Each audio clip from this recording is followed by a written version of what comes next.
Pai do Senhor, meus irmãos, estamos mais uma vez aqui e é um prazer nós podermos novamente compartilhar o ensino da palavra do Senhor com todos vocês. Espero que você esteja bem, esteja com saúde, a sua família também, e que você esteja se resguardando nesse período, né? Se Deus quiser, em breve a gente vai superar essa situação toda e vamos nos encontrar e voltar à nossa vida normal, se Deus quiser, não é? Muito bem, hoje nós vamos estudar o 10º mandamento, o 10º mandamento, que está em Êxodo, capítulo 20, verso 17, e também tem a sua repetição em Deuteronômio, no capítulo 5, verso 21. Muito bem, diz assim a palavra de Deus, Êxodo capítulo 20, verso 17. Não cobiçarás a casa do teu próximo, não cobiçarás a mulher do teu próximo, nem seus servos ou servas, nem seu boi ou jumento, nem coisa alguma que lhe pertença. Muito bem, o 10º e último mandamento. Só retomando as nossas ideias iniciais, os 10 mandamentos representam a lei moral de Deus, na qual ele, um Deus santo, exige um padrão de ética e comportamento do seu povo, que também deve ser santo. Portanto, os 10 mandamentos devem pautar a conduta do povo de Deus, a conduta ética e moral.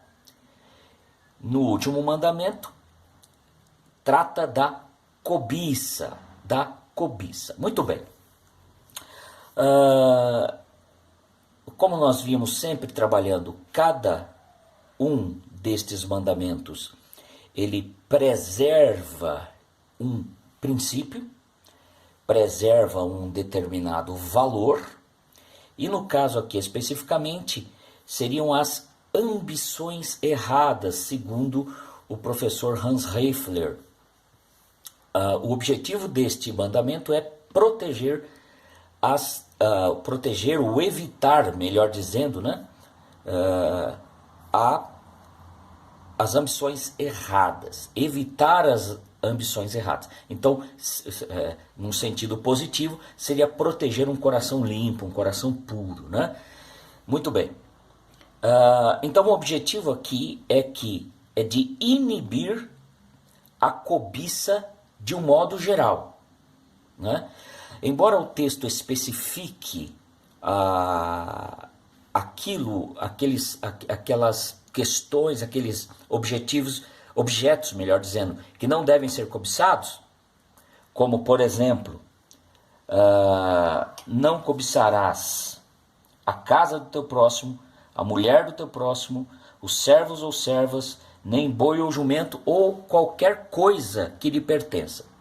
Então, na verdade, aqui há uma inibição da cobiça de uma forma geral, não é? Muito bem.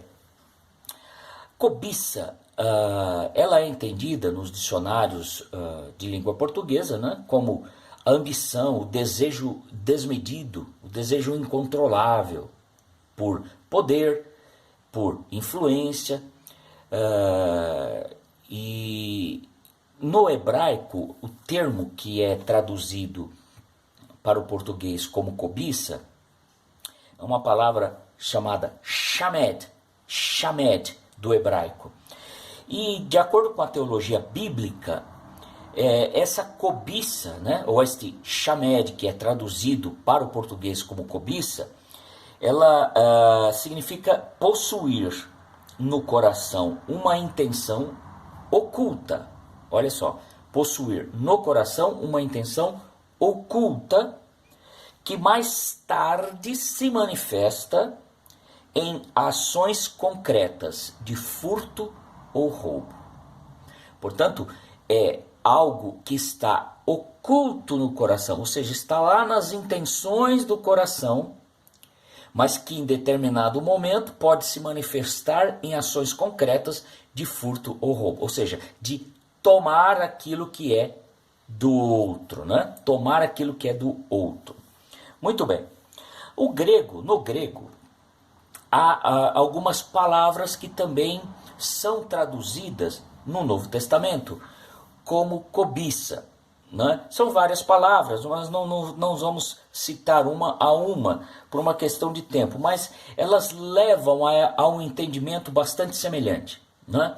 Então, no Novo Testamento, as palavras que são traduzidas para o português trazem então a ideia de um desejo incontrolável por poder, por influência e por bens materiais. E também por intenção impura no coração, ambição, desejo intenso, desejo ardente ou aspiração. Muito bem. Bom, nós temos que saber traduzir efetivamente o que é a cobiça neste sentido de uma coisa ruim, de um pecado escondido no coração. Não é? A cobiça, ela se refere àqueles desejos que são desejos carnais, são desejos impuros de possuir aquilo que é do outro, ou aquele desejo incontrolável por poder, aquela ambição desmedida por ter as coisas. Não é? Esse é o pecado, e esse é o que o mandamento visa inibir no comportamento social das pessoas, né? Do seu povo. A gente tem que saber fazer aquela ponderação desse pecado, digamos assim, né? Porque veja bem, não é toda ambição, todo desejo que se transforma numa cobiça, no sentido negativo. A cobiça é sempre negativa. O que não quer dizer que eu não tenha aspirações legítimas, não quer dizer que eu tenha ambição legítima, que eu queira alcançar determinados patamares na minha vida, seja na minha vida social, na minha vida profissional, na minha vida pessoal, na minha vida familiar. Olha, eu vou estudar para que eu tenha uma boa profissão, para que eu possa dar uma boa condição financeira para minha família. Não há problema algum. Não há qualquer mandamento na palavra de Deus que iniba um desejo como esse. Ao contrário, quanto mais conteúdo nós tivermos, quanto mais preparo nós tivermos, o resultado vai ser de uma vida mais confortável, uma vida mais próspera. Isso não quer dizer que seja cobiça, ou seja, um desejo incontrolável. Não, nós construímos a nossa vida com o estudo, com o trabalho. Isso não quer dizer que a pessoa esteja cobiçando algo, né? Agora, no sentido negativo, né, que a cobiça aponta um sentido negativo, do desejo incontrolável, do desejo intenso, que abre mão de todas as outras coisas, inclusive dos seus princípios. É muito comum a gente usar aquela expressão, né? Puxar o tapete de alguém. Isso é cobiça? Sim, isso é cobiça. Não é? Por quê? Porque deseja de forma intensa, incontrolável, a posição que é do outro. Eu quero puxar o tapete de fulano para pegar o cargo dele, por exemplo. Não é? Diferentemente daquele que eu vou estudar, eu vou me preparar, eu vou me aperfeiçoar para que eu consiga conquistar uma posição de respeito. Não é? Então, nós temos que fazer essa ponderação, nós temos que fazer essa diferenciação para não confundir os conceitos aqui, que inclusive estão inseridos na palavra de Deus. Não é? Portanto, a gente tem que saber que a cobiça é sempre negativa, é desejar aquilo que é do outro, ou ainda o desejo incontrolável por poder, por influência, por bens materiais. Não é? Então a gente tem que tomar esse cuidado de não achar que eu querer prosperar na minha vida pessoal, profissional, etc., eu estou infringindo aqui o 10º mandamento. Nada disso, nada disso. Então a gente tem que diferenciar bem as coisas aqui, ok? Muito bem. Então fica claro que a cobiça ela deve ser inibida. Cada um deve respeitar aquilo que é do outro, não é? Nós temos alguns textos, eu acho que aqui vale a pena porque é bem prático, algumas maneiras de nós evitarmos a cobiça, não é? Evitar com que a cobiça seja de fato essa intenção oculta no coração. Nós mudarmos isso para algo positivo, para algo que esteja de acordo com a palavra e com os princípios do Senhor. Então, como a gente pode evitar a cobiça? Primeiro, inclinar o nosso coração a Deus. Inclinar o nosso coração a Deus. Vamos pegar um texto, por exemplo, lá no Salmo 119, no verso 36, diz o seguinte: inclina meu coração para os teus estatutos e não para a ganância. Não é? A ganância que é uma expressão da cobiça. Não é? Nós podemos lutar por aquilo que nós desejamos na nossa vida. E o Senhor pode nos dar graça e condições de alcançar aquilo que nós desejamos. Mas eu tenho que estar com o meu coração voltado para Deus. Não podemos, como acontece muito, esquecermos de Deus para buscar atingir algum bem material, por exemplo. Ou seja, colocar os bens materiais acima de Deus. Não, eu me inclino para os estatutos do Senhor e não para a ganância. Portanto, o primeiro ponto fundamental é se inclinar o coração a Deus, ou inclinar o nosso coração para Deus. Segundo, agradar-se do Senhor. Salmo 37, verso 4, diz assim: deleita-se no Senhor. Aí agora, aqui está a grande diferenciação entre aquele que luta para alcançar os seus objetivos e aquele que tem a cobiça no seu coração. Olha só, deleita-se no Senhor e Ele satisfará os desejos do seu coração. Portanto, aqui a gente vê que, primeiramente, vamos nos colocar diante do Senhor, vamos agradar a Ele, respeitar os princípios da palavra do Senhor, dentre eles os 10 mandamentos. E o mais, Deus mesmo vai satisfazer, vai nos ajudar, vai estar conosco, vai nos conduzir na caminhada da vida para que nós consigamos alcançar os nossos objetivos. Portanto, primeiro, inclina o coração ao Senhor. Segundo, agrada-se do Senhor, ou agradar-se do Senhor. Terceiro ponto, bastante interessante também. Isso é muito prático também, e a nossa vida deve ser assim. Confiar no Senhor. Ainda no Salmo 37, nós vemos o verso 4, agora o verso 5. Olha, entrega o teu caminho ao Senhor, confia nele, e o mais o fará.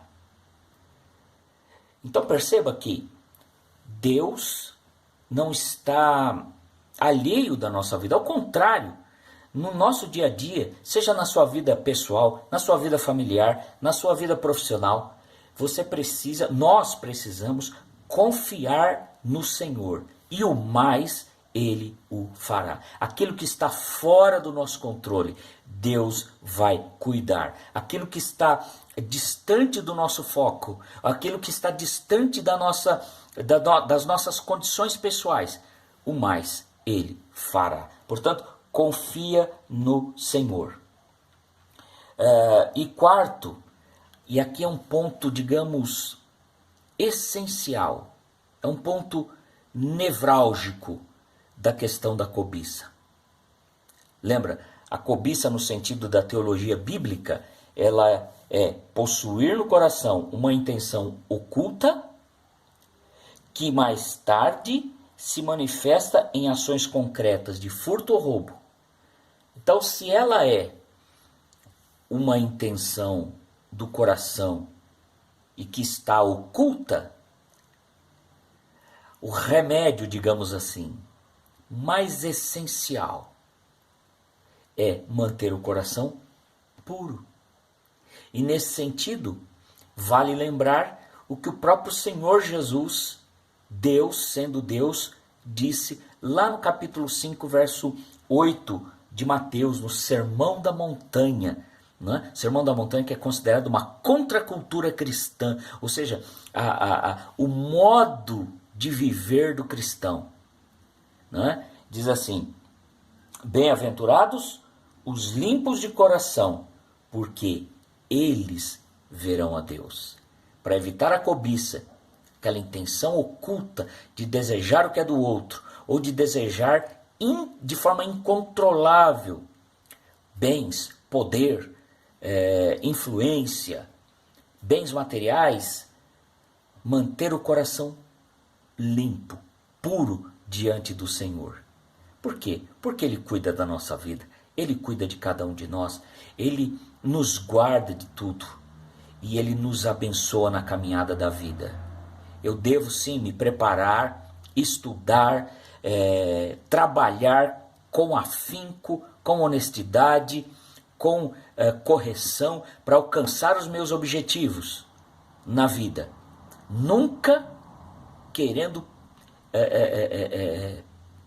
cobiçar aquilo que é do outro. Não, mas pautar a minha vida pelo esforço, pelo trabalho, pelo estudo, pela honestidade, colocando sempre o Senhor à nossa frente, porque o mais Ele fará. Amém? Esse é, portanto, aí o 10º mandamento, e vamos nos manter sempre voltados para a palavra do Senhor e pautar a nossa vida, a vida da igreja, a vida do povo de Deus, a vida dos crentes, sempre nos caminhos do Senhor. Amém? Deus abençoe você, que Deus te dê uma semana abençoada, e volto a insistir. Fica em casa, mantenha-se protegido e logo isso vai passar. É preciso ter paciência, mas nós vamos vencer essa batalha. Que Deus abençoe você. Um forte abraço em nome de Jesus.